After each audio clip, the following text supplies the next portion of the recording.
My name is Vicky Harris, and I'm co-founder and Chief Client Officer of MyOrbit. To begin with, I'm just going to talk to you briefly about the kind of ethos and philosophy behind our product, and then I'll jump into showing it to you itself as well. Now, we created the MyOrbit tool because over the last few decades, there's been lots and lots of research that has shown that companies with a strong culture perform better in the long term. However, the problem with the word strong is that you could ask 20 different experts what strong means and you'd probably get 20 different answers. So we've honed in on the continuous feedback methodology, which is far more empirical and easy to put into a tool essentially, and also has pretty much all of the same benefits as that of a strong culture. Now, continuous feedback by its very nature needs to be continuous. So a lot of tools out there actually place quite a large burden on their staff and administrators through the use of their tool. But what we've tried to do differently on MyOrbit is take all that hard work out of it for you and really find the balance between the amount of time and effort that's required to use the tool is at an absolute minimum.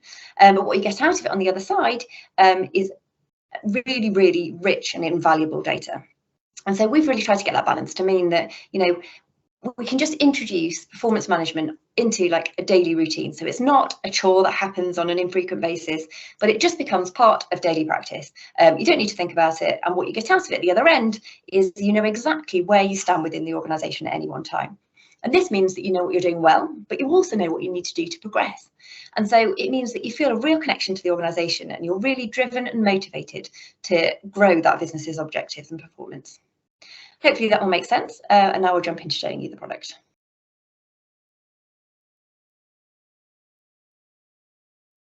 So now I'm going to jump into the system itself and show it to you in the flesh. So this is the dashboard that you will land on when you log in. In terms of logging in, we integrate with all SSOs, so it keeps the process really nice and simple for getting onto the system. It also works on mobile, so you can really give that feedback and have it always switched on and always, can even do it when you're on the go. So this is the dashboard, as I say. This is our demo version of the system. So this is a fictional version of me. Two things you can tell about this fictional version of me straight away is that I'm a manager, as I have a My Team section. And I'm also set up as an HR admin here. Now, very few people would be actually set up as HR admins. It'd probably be senior people within HR and kind of some C-suite people, but I've got it on here so that I can really show you what's going on behind the scenes with the system itself. So first of all, I'll just run through all the different features you can see, and then we'll drill down into the individual features themselves. So first of all, you have some tasks that appear for you to complete here. We have a wellbeing monitor up here asking how you feel today. Some calls to give and request feedback over here on the right-hand side. Down here, we have a badge feed. Further down, we have an area where you can request a peer to review you and an area to do your self-review. So now I'll just drill down into the individual features.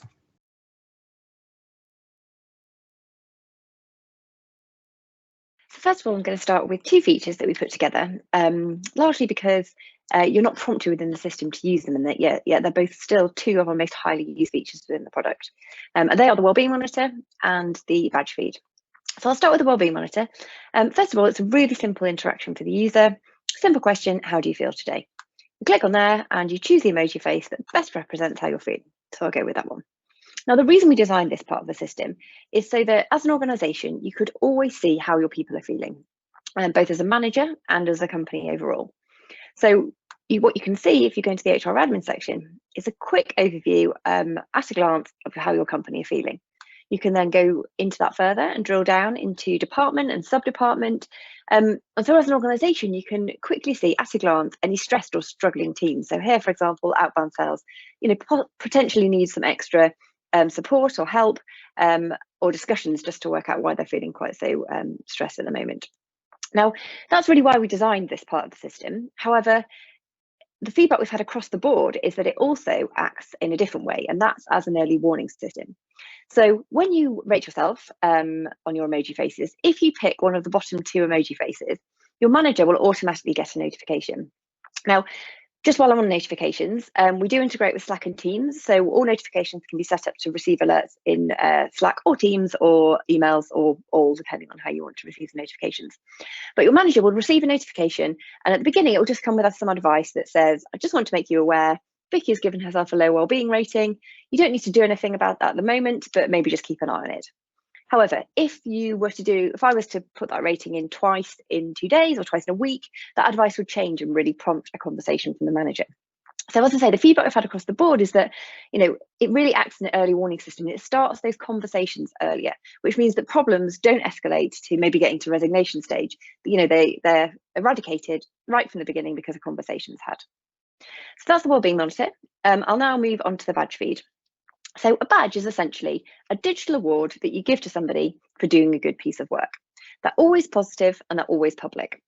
Now, it's a really simple flow to give a badge. You go to give feedback, give a badge. Now the system will suggest some people within the organisation that you have either given a badge to in the past or work with on a regular basis, but you can search for anybody within the system. So I'll use Jen as an example. Anyone within the organisation. Click next. Now here we just have some generic kind of badges that we have within the system. We have a whole bank that you can choose from, but what we really like to do is to customize the badges for each individual organisation, and largely we do this in line with company values. That way you're really recognising people for good work in line with an organisation's company values, so they're not just stuck on a wall somewhere or mentioned in the odd speech. People are living them day to day and getting rewarded and recognised for doing so. So you simply click the badge you want to do, so let's use communication, click next. It's always good to add a comment about why someone has done a good piece of work, because it's good for that person, it's good for everybody within the organisation to see. But you can just use a shortcut if you'd like. So keep up the good work, press submit, and then that badge will then appear on the badge feed across the organisation so everybody can see it. They are then able to like it, and it really starts that vibe of good feelings going around. So what we do at the beginning is we really encourage management to make a conscious effort to use badges. That way, if you receive a badge for doing a good piece of work from your manager and you feel really good about it, you then want to pass that on. And what we find is that the vibe within the organisation really increases, and it becomes a habit to recognise people for doing good work. Now, what can actually happen is that we get to a point where too many badges are being sent. Now, what I mean by that is if you receive one badge, you feel great about it. If you receive 10 in a day, they begin to mean less, and you're not that bothered by that point. So what we've introduced is some badge rules within the system settings. So if you go into HR admin, you go to system settings, you can see that at the bottom here, we have the choice of the badge rules.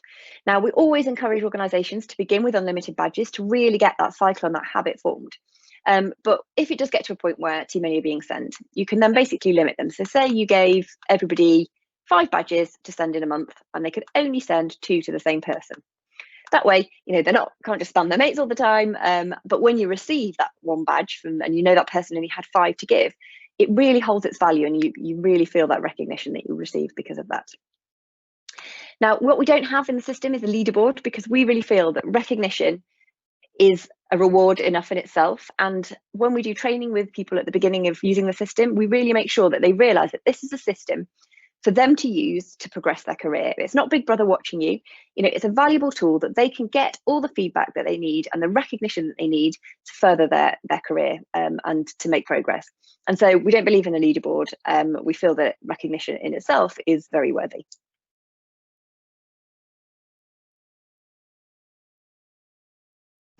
So now I want to move on to what we really see as the core of the system, and that's the feedback process. So there's 2 elements of the feedback process. The first is more an ad hoc feedback system through the comments, and then there is a more formalised review process as well. But I'll start with the comment system. So again, a really simple flow, go to give feedback, send a comment. Now, when you're sending a comment about a person to that person's manager primarily. You can send it to the person themselves as well, but primarily you're sending it about a person to their manager. So let's choose Lafayette in this instance. Click next, and then add a comment. So a comment can be something completely overwhelmingly positive. So it could be the same as a badge, but you just want to add more context, or you don't want it to be public. So you add the comment and you write it here. Now, as I say, you are primarily sending the comment to a person's manager. So it defaults to sending it only to their manager.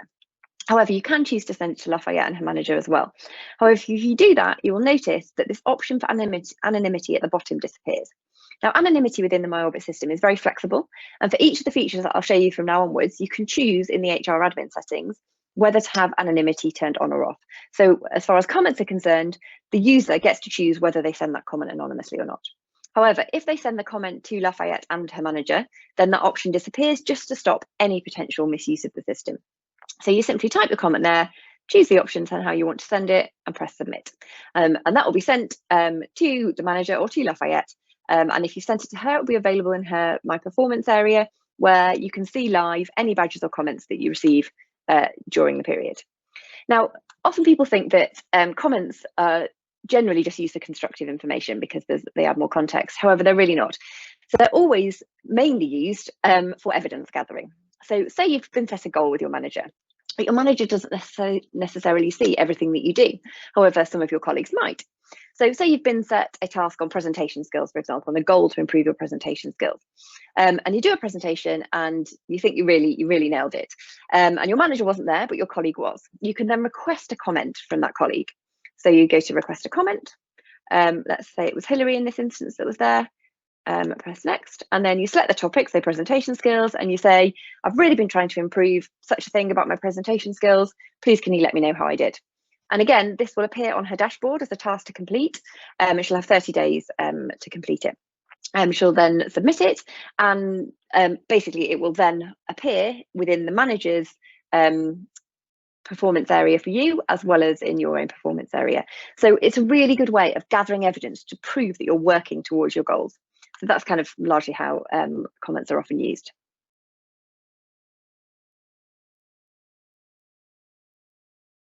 So now we're going to talk a bit more about the kind of more formalised review process. Now, as you can see, you have some tasks that appear here that are in relation to the review process. Now, in terms of cadence, we really recommend and have designed the product to work on a monthly basis. So I know that can sound quite scary, especially for some organisations that maybe do 6 monthly or 12 monthly reviews. But when I show it to you, you'll see that it really can work on a monthly basis without being a burden to anybody. So if you do want to start a bit with a wider cadence, you can actually run it on an annual basis, biannually, quarterly, but we really do push people to use it on a monthly basis because that's the very nature of continuous feedback and how you're going to get the most out of the product. So these tasks that would appear for you to complete on a regular basis are completing your self-review, which you're expected to do each month. As a manager, you're expected to review each member of your team, but if you've got a large team, you can delegate those reviews and kind of create sub-managers, etc. And also you're expected to, as an individual, to review your own manager, so it's bottom-up feedback as well. You can also request peers to review you. Here we've got 2 review requests that have been allocated. So in the HR side of the system, you're able to determine how many requests people can make. And so, asking a peer to review, it could be someone you've not worked with before, but you've just worked on a project with them and you're really keen to know how they thought you did. Or it could be someone that you work with on a regular basis and you want to keep that regular feedback going as well. It's also possible for a manager to request a review on behalf of an individual. So to do that, they would go to the My Team section. They would go into the profile of their team member that they want to request a review for. And then they can request anyone in the team or anyone within the organisation, in fact, to review their team member. This way, it makes sure that people don't just always ask the same people that know who's going to give them good reviews, and the manager and the individual can get a really broad overview of exactly how they're doing and make sure that the feedback is fully rounded. So in terms of giving the review, first of all, I'll show it to you from a user perspective. Now, I'll just warn you, it's going to look very basic, but that is by design. It's to keep it quick, simple and easy to do, and again, just reduce that burden factor. So if we go into Melba, for example, so for the minute, if you could just park what the questions are and where they've come from, that would be great, because I will cover that when I talk about the other side of the system. But the important thing to note is that currently we have it set up for 3 sections, so company values, core values and additional comments.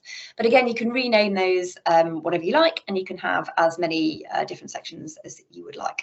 The key thing to take out is the fact that it works on a 5-point scale, so needs work, room for improvement, neutral, good and excellent. Again, this wording can all be customised as well. Now, the key thing to note is this text here. So this text is a description of what needs work, room for improvement, neutral, good and excellent means, but it's not a generic description. So the neutral for that question is different to the neutral for that question, is different to the neutral for that question. Now we've got a bank of over 350 questions in the question bank that have all been developed through a long and ongoing piece of organisational behaviour research, where we've tried to cover absolutely everything that you could possibly want to measure about somebody's performance. Now for each of those questions, we have all these answers that have been detailed to give the description for each of the different ratings. Now, the reason we've done this is threefold. First is for speed, because it means you don't have to sit there, ponder the question and wonder what the answer is. You can basically find the text that best matches your description, your experience rather, of working with that person that month.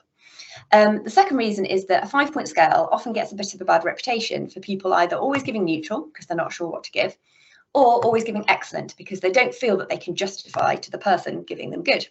However, with this text, it just means that, if they don't match the description, you can't give it to them. So it takes that problem away. And then the third reason is to reduce bias. So say we all knew Melba and we were all asked this question about her. Well, we could all say good, but we could all mean completely different things. So this description just means that you're really getting apples for apples comparisons across the organisation, and bias is vastly reduced. So in terms of completing the form, you would simply go through, you would fill in the answers to the best of your experience of working with that person. You do the second section. Again, we try and keep the questions to a minimum to a certain extent, just to, again, make sure that you're not asking too much of people to do the reviews. And then you get to an additional comments section. Again, you can turn this on or off, but this is where you might want to give some more context to the answers that you've given, or if something wasn't covered that you really feel needs mentioning, then this is where you would do so. So you press save and continue. Now, everything else so far would go to the person live as it's submitted. However, a review isn't submitted to the person who's being reviewed until the beginning of the next review period. That's because it's formulated into an aggregated report that the person sees, which I'll show you in a bit. But basically, once you've submitted it, it stays in your drafts until the last day of the review period. You can edit it up until then, and then it will go to the person. So that's kind of the user interaction way of formalised reviews, but let me show you what's going on the other side of the system. So if we jump into the HR admin section, again, this is all about reducing burden for the administrators as well. So ordinarily, to send out a questionnaire like that, an administrator would have to come up with the questions, they'd have to put it all in order, send it out, get it back and analyse the data. But that's not what happens here. So basically, at the beginning of the onboarding process, we sit down with you and we help you set this up.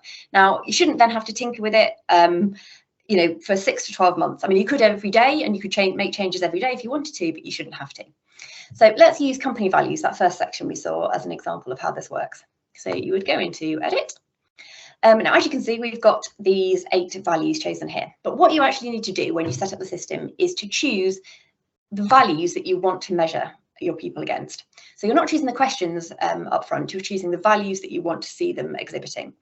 So obviously we've got these 8, but what could you have chosen? And as I say, we've tried to cover pretty much every single thing you could ever want to measure about somebody's performance, all the way through to self-management, analysis, creativity, every value that you want to see your people displaying.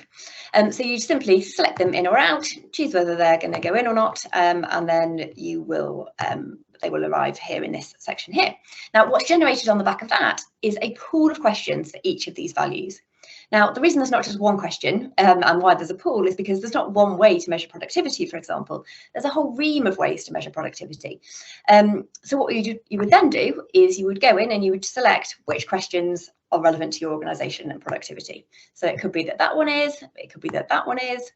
As I say, we've tried to cover all facets of productivity, but if there is something that you feel that we haven't included that's relevant to your organisation, you can add a custom question here, and then you'll be asked to fill in the different answers for that as well.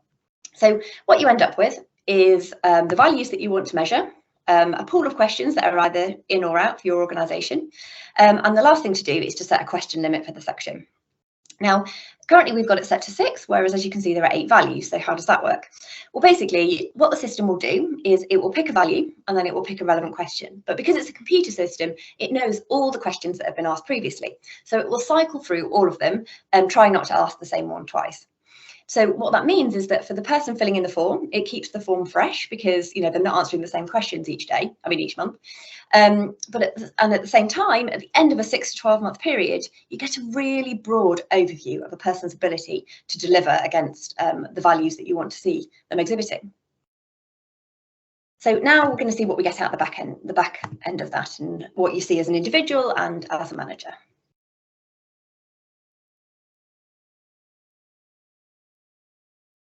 So the My Performance area is what an individual will see, and it's a summary of kind of all of their performance over time. So let's jump into there. A manager also has access to this for each of his individual direct reports. So as I said before, you can see all your badges and comments live as they are delivered to you, but at the end of each month you will receive the latest report. So here you can see we've got July, but you can also look back at ones over time as well. So let's just choose May as an example one. So what you get, this system has been designed not to digitalise everything and to remove that kind of face-to-face interaction.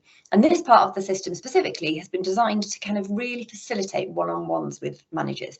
You know, when we're doing training, we really recommend that at least 10 to 15 minutes is put in the diary to talk about performance and skills each month with a manager and a direct report.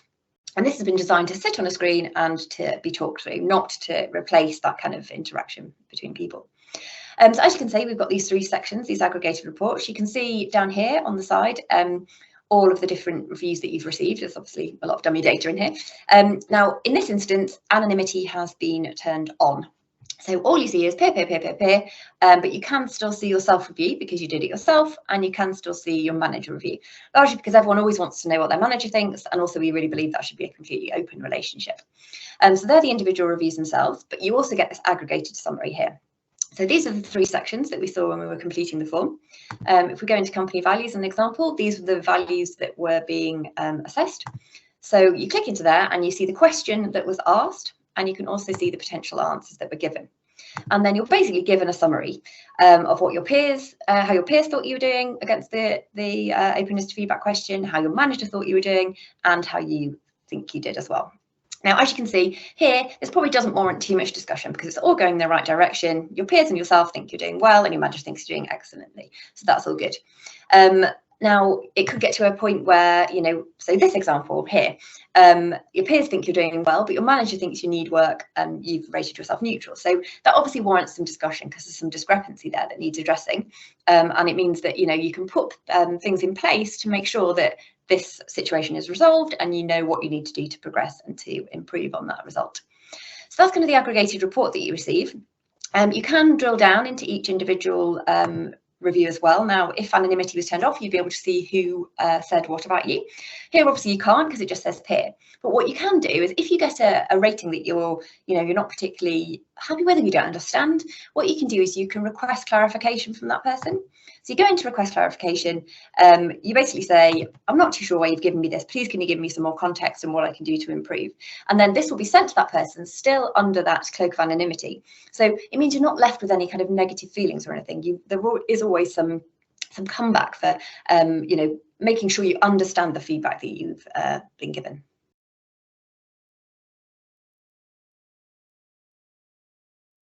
So obviously all of this performance data is like really, really valuable. But so far, everything has kind of been slightly backwards looking because you're looking at how you've done in the past, over the past month. But what needs to happen at this point is you look forward and to work out on the back of all that performance data what you need to do to progress and to improve.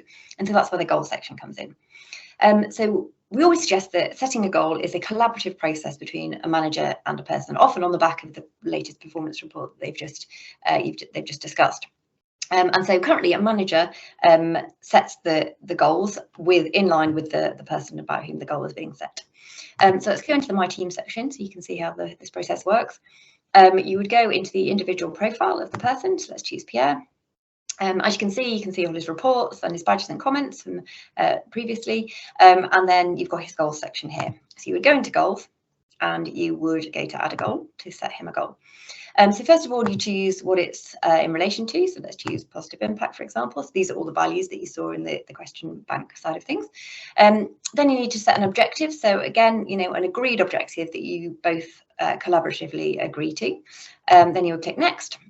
Then you can add any number of milestones that can be ticked off during the course of the goal. So as many or as few as you like, and you would then click next. And then it's really important to define why the goal is important. So not only does the individual and the manager understand, why the person is trying to achieve this, but also why the goal matters to the wider organisation as a whole as well. So click next to that. And then you choose a time frame in which the goal should be completed. So 12 months, 6 monthly, 3 monthly, or you could choose a bespoke one from our drop down. Then you click next, and then you get a summary of the goals. At this point, it's really important to make sure that you, both manager and team member, are completely agreed on what the goal stands for. Any edits can be made here, and then you would press submit. And this goal would then appear in Pierre's goal section. Now, goals can be updated at any point in time, but once a manager has completed a review for their team member, they will be driven to the goal section as well, to ideally provide an update and to make any changes to progress towards that goal. So what you see as an individual is you will see your goals appear here. It will tell you how many you've got going, how many you've completed, and then you click into the goal and you can basically tick off any milestones that you've achieved or add any updates that you want to add here as well. Now, currently only a manager can sign off a goal as complete, but as an individual, you can also request that a goal is completed as well. So, you know, a goal can be completed at any point in time, so it could be done in advance of the date that's supposed to be finished, or you know, it can obviously also run over if necessary. But we really recommend that everybody places updates on progress towards the goal on a regular basis, especially on a monthly basis, so that everyone can see kind of the employee update, the manager update, and then once all the milestones are completed, you can request goal completion. So, you know, you don't need to wait for that end date to say whether you completed it or not, like you might have to in a kind of annual review process. You can request at any point, and then the manager and the individual can agree that the goal has been completed.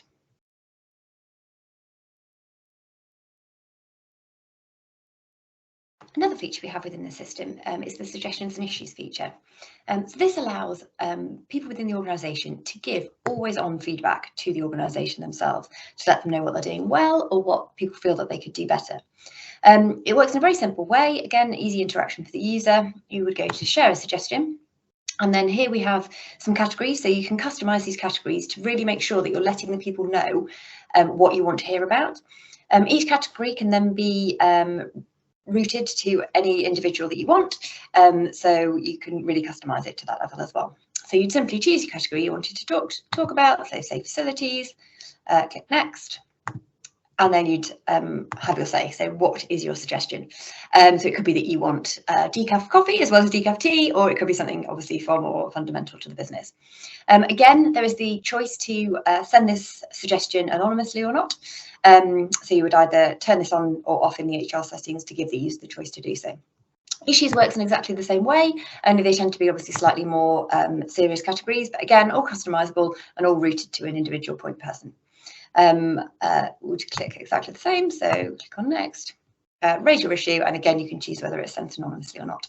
Currently the system doesn't work like a ticketing system, but you do keep a record of any suggestions or issues you've raised, so that, you know, if you raise a flag early and anything comes of it later, then you've got proof of what you sent and when you sent it.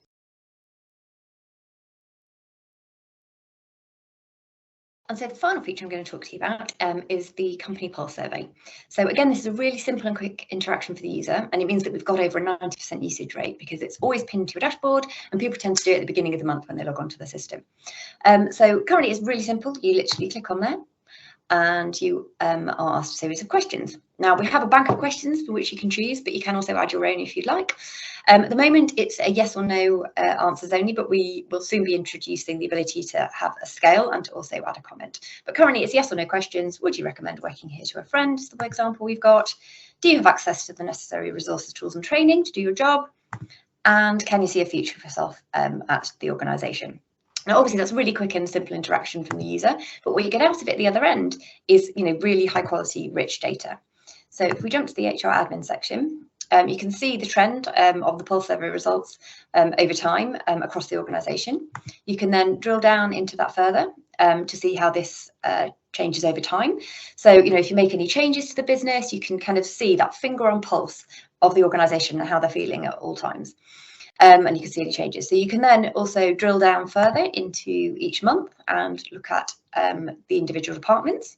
So again, any stressed or struggling departments, you can track any changes in how people are feeling. And then again, you can drill down into there and see that specific department over time. So marketing, for example, here you go, you can see over time how people have been responding to the pulse survey. We do also have a limit on there. So if you have 3 or less people answering the pulse survey in a team, then they will be greyed out just so that to protect the anonymity of the pulse survey. So pulse surveys are always anonymous. So as you can see, currently really rich data for a really, really quick and simple interaction. And it's also worth mentioning that regardless of the cadence that you set up the system to run on, pulse survey will always run on a monthly basis. So you've always got that finger on view of how the company is feeling.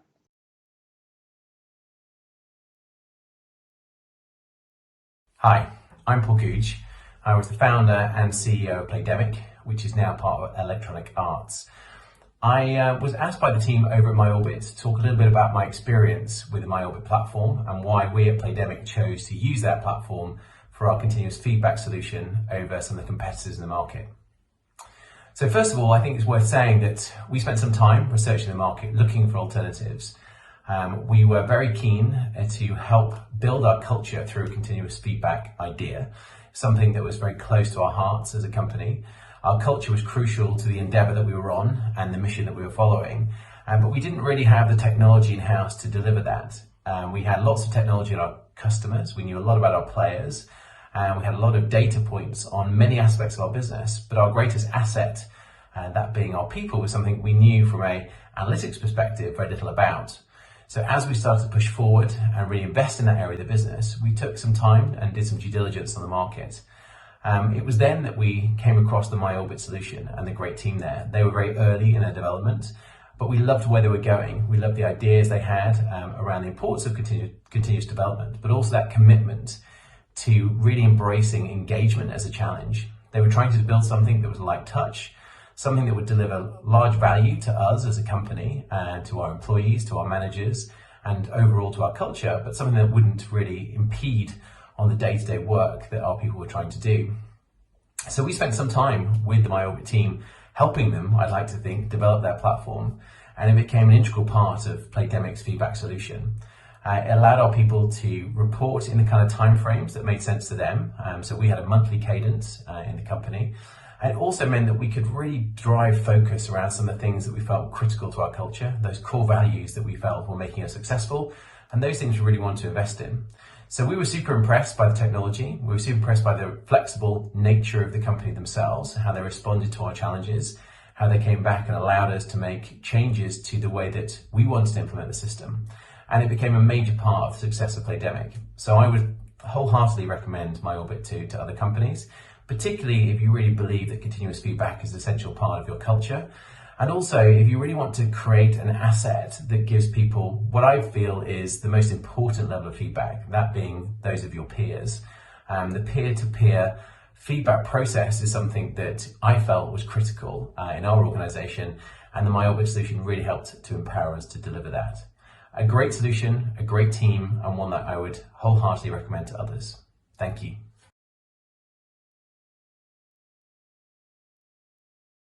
So hopefully that gives you a really good overview of kind of the main functionality of our MyOrbit tool. Thank you for your time in watching the video. I hope you enjoyed it. If you have any questions, please feel free to get in touch with me. I am available on vics@myorbit.com, so Vics, V-I-C-K-S, and I look forward to hearing from you soon. Thank you. Bye.